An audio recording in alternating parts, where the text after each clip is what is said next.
सद्गुरुनाथ महाराज की जय। महायोगी स्वामी उमानंद सरस्वती की जय। श्री गुरुगीता हा गुरुभक्ती योगाचा मंत्रराज आहे। कलियुगात संसार सागर तरुण जाण्यासाठी हा महामंत्र गुरुदेवांनी स्वाध्याय म्हणून दिला आहे। श्री गुरुगीतेतील संस्कृत श्लोकांचा अर्थ महायोगी स्वामी उमानंद सरस्वती यांच्या श्री गुरुगीता अर्थेश्वरी या विवेचनाच्या आधारे आपण क्रमशः जाणून घेत आहोत। आजचा श्लोक आहे 173 मंदभाग्याचे।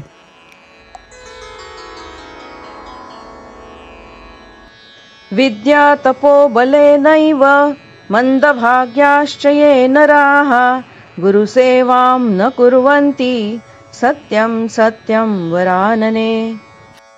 विद्या तप बल यांच्या गर्वाने गर्विष्ठ झालेले जे गुरुसेवा करीत नाहीत ते हे सुंदरी खरोखरच मोठे मंदभाग्याचे होत।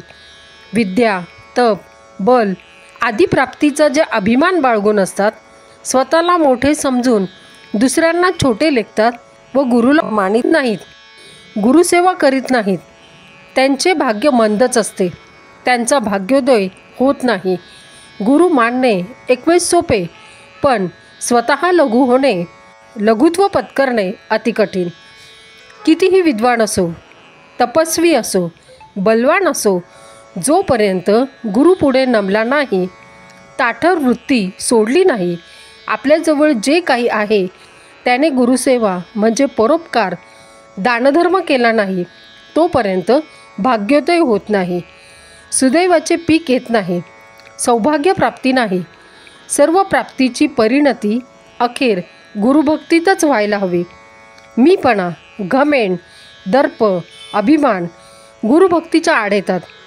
गुरुसेवा हातून न घडणे दुर्दैव समजावे, उलट गुरुसेवा हातून होणे भरभराटीचे लक्षण होय, भाग्य उफाळून येणार असल्याचे चिन्ह होय। जनसेवा म्हणजे गुरुसेवा, स्वार्थी जीवन जगणे म्हणजे गुरुसेवेपासून परान्मुख होणे। निस्वार्थी जीवनाने भाग्योदय होणारच।